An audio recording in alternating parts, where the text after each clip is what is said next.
ಮುಂಬರುವಂತಹ ಎಲ್ಲಾ ಚುನಾವಣೆಗಳಿಗೋಸ್ಕರ ಈಗಿಂದನೇ ಎಲ್ಲವೂ ಕೂಡ ತಯಾರಿ ನಡೀತಾ ಇದೆ. ಈಗ ಪಂಚರಾಜ್ಯಗಳ ಚುನಾವಣೆಗೆ ಇಂದೇ ಮುಹೂರ್ತ ಫಿಕ್ಸ್ ಆಗಬಹುದು. ತಮಿಳುನಾಡು, ಪುದುಚೇರಿ, ಪಶ್ಚಿಮ ಬಂಗಾಳ, ಕೇರಳ, ಅಸ್ಸಾಂ ಇಂದು ಸಂಜೆ ಬಹುಶಃ 4 ಗಂಟೆಗೆ ಕೇಂದ್ರ ಚುನಾವಣಾ ಆಯೋಗ ಸುದ್ದಿಗೋಷ್ಠಿಯನ್ನ ನಡೆಸ್ತಾ ಇದೆಯಂತೆ. ಈ ಒಂದು ಸುದ್ದಿಗೋಷ್ಠಿಯಲ್ಲಿ ಈ ಒಂದು ಹೆಚ್ಚಿನ ಮಾಹಿತಿಯನ್ನ ಕೊಡ್ತಾರೆ. ಅಂತಂದ್ರೆ ಯಾವಾಗ ಈ ಒಂದು ಚುನಾವಣೆ ನಡೆಯುತ್ತೆ ಅಂತ ಹೇಳಿ.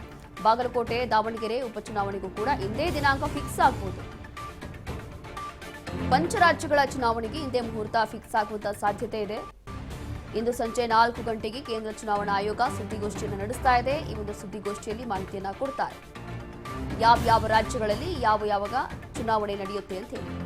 ಉಪಚುನಾವಣೆಗೆ ನಡೀತಾ ಇರುವಂತಹ ಈ ಒಂದು ಚರ್ಚೆ ಇವತ್ತು ಸಂಜೆ 4 ಗಂಟೆಗೆ ಸುದ್ದಿಗೋಷ್ಠಿ ಮೂಲಕ ಎಲ್ಲ ಮಾಹಿತಿ ಸಿಗುತ್ತೆ.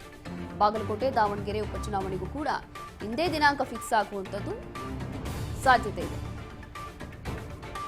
ಪಂಚರಾಜ್ಯಗಳ ಚುನಾವಣೆಗೆ ಏನೆಲ್ಲ ತಯಾರಿಗಳು ಬೇಕು, ಆ ರಾಜ್ಯಗಳಿಂದ ಅಲ್ಲಿರುವಂತಹ ನಾಯಕರು ತಯಾರಿಗಳನ್ನು ಒಂದು ಕಡೆ ಮಾಡಿಕೊಳ್ತಿದ್ದಾರೆ. ಮತ್ತೊಂದು ಕಡೆ ತಮಿಳುನಾಡು, ಪುದುಚೇರಿ, ಪಶ್ಚಿಮ ಬಂಗಾಳ, ಕೇರಳ, ಅಸ್ಸಾಂ ಇಂತಹ ಭಾಗಗಳಲ್ಲಿ ಈಗಾಗಲೇ ಚುನಾವಣೆಗೋಸ್ಕರ ಎಲ್ಲ ತಯಾರಿಗಳನ್ನು ಮಾಡಲಾಗ್ತಾ ಇದೆ. ಉಪಚುನಾವಣೆ ತಯಾರಿ ನಡೀತಾ ಇರುವಂಥದ್ದು. ಹಾಗಾಗಿ ಈಗ ಇಂದು ಸಂಜೆ ಕೇಂದ್ರ ಚುನಾವಣಾ ಆಯೋಗ ಸುದ್ದಿಗೋಷ್ಠಿ ನಡೆಸುತ್ತೆ. ಸುದ್ದಿಗೋಷ್ಠಿಯಲ್ಲಿ ಬಹುಶಃ ಎಲ್ಲ ಮಾಹಿತಿಯನ್ನ ಕೊಡಬಹುದು. ಯಾವ ರಾಜ್ಯಗಳಲ್ಲಿ ಯಾವಾಗ ಚುನಾವಣೆ ನಡೆಯುತ್ತೆ ಅನ್ನುವಂಥದ್ದು.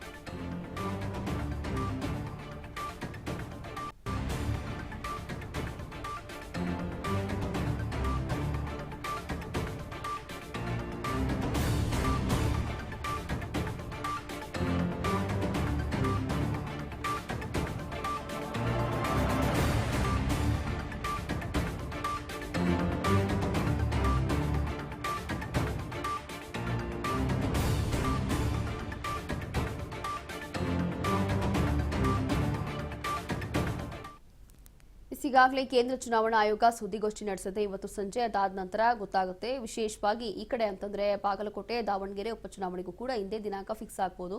ಅದರಲ್ಲೂ ಕೂಡ ಬಾಗಲಕೋಟೆ ಹಾಗೂ ದಾವಣಗೆರೆ ಭಾಗದಲ್ಲಿ ಸಿಎಂ ಸಿದ್ದರಾಮಯ್ಯ ಅವರು ಒಂದು ರೀತಿಯಾಗಿ ಇಲ್ಲಿ ಯಾವ ಅಭ್ಯರ್ಥಿಗಳನ್ನ ಘೋಷಣೆ ಮಾಡಬೇಕು, ಯಾರಿಗೆ ಯಾವ ಕಣದಲ್ಲಿ ಇಳಿಸಿದ್ರೆ ಬಹುಶಃ ಇಲ್ಲಿ ಅವರ ಒಂದು ಅಧಿಕಾರದ ಚುಕ್ಕಾಣಿಯನ್ನ ಹಿಡಿಬಹುದು ಅನ್ನುವಂಥದ್ದು ಈಗಿಂದನೇ ತಯಾರಿಗಳು ನಡೀತಾ ಇದೆ. ಹಾಗಾಗಿ ಇವತ್ತು ಸಂಜೆ ಈ ಒಂದು ಸಭೆ ಆಗುತ್ತೆ. ಸಭೆ ಆದ ನಂತರ ಸುದ್ದಿಗೋಷ್ಠಿ ಮಾಡ್ತಾರೆ. ಸುದ್ದಿಗೋಷ್ಠಿ ಆದ ನಂತರ ಎಲ್ಲವೂ ಕೂಡ ಗೊತ್ತಾಗುತ್ತೆ, ಮಾಹಿತಿಯನ್ನ ಕೊಡ್ತಾರೆ. ಬಹುಶಃ ಇವತ್ತೇ ದಿನಾಂಕ ಫಿಕ್ಸ್ ಆಗುವಂತ ಸಾಧ್ಯತೆ ಇದೆ. ಅದರಲ್ಲೂ ಕೂಡ ಪಂಚರಾಜ್ಯಗಳ ಉಪಚುನಾವಣೆ ಏನ್ ನಡೆಯುತ್ತೆ ಅದರಲ್ಲಿ ವಿಶೇಷವಾಗಿ ಬಾಗಲಕೋಟೆ, ದಾವಣಗೆರೆ ಉಪಚುನಾವಣೆಗೂ ಕೂಡ ಇವತ್ತೇ ದಿನಾಂಕ ಫಿಕ್ಸ್ ಆಗುವಂತ ಸಾಧ್ಯತೆ ಇದೆ. ಇನ್ನು ತಮಿಳುನಾಡು, ಪುದುಚೇರಿ, ಪಶ್ಚಿಮ ಬಂಗಾಳ, ಕೇರಳ ಹಾಗೂ ಅಸ್ಸಾಂ ಈ ಭಾಗಗಳಲ್ಲೂ ಕೂಡ ಚುನಾವಣೆ ನಡೀತಾ ಇದೆ ಮುಂದಿನ ದಿನಗಳಲ್ಲಿ. ಹಾಗಾಗಿ ಈ ಎಲ್ಲಾ ರಾಜ್ಯಗಳಲ್ಲೂ ಕೂಡ ಏನೆಲ್ಲ ತಯಾರಿಗಳು ಬೇಕೋ ಅವರ ಆ ಒಂದು ರಾಜ್ಯಗಳ ನಾಯಕರು ಅವ್ರದೇ ಆದಂತಹ ಒಂದು ರೀತಿಯಲ್ಲಿ ತಯಾರಿಗಳನ್ನ ಮಾಡಿಕೊಳ್ತಿದ್ದಾರೆ. ಮತ್ತೊಂದು ಕಡೆ ಇಲ್ಲಿ ಚುನಾವಣಾ ಆಯೋಗದಿಂದ ಇವತ್ತು ಈ ಒಂದು ಪಂಚರಾಜ್ಯಗಳಲ್ಲಿ ಹಾಗೆ ದಾವಣಗೆರೆ, ಬಾಗಲಕೋಟೆಯಲ್ಲೂ ಕೂಡ ಯಾವಾಗ ಉಪಚುನಾವಣೆ ನಡೆಯುತ್ತೆ ಅನ್ನುವಂಥದ್ದು ಮುಹೂರ್ತ ಫಿಕ್ಸ್ ಆಗಬಹುದು. ಯಾವ ರಾಜ್ಯಗಳಲ್ಲಿ ಯಾವ ದಿನ ಚುನಾವಣೆ ನಡೆಯುತ್ತೆ ಅನ್ನುವಂಥದ್ದು ಗೊತ್ತಾಗುತ್ತೆ. ಹಾಗಾಗಿ ಎಲ್ಲಾ ರೀತಿಯಾದಂತಹ ಚುನಾವಣೆಗೆ ತಯಾರಿಗಳು ಈಗಾಗಲೇ ನಡೀತಾ ಇದೆ.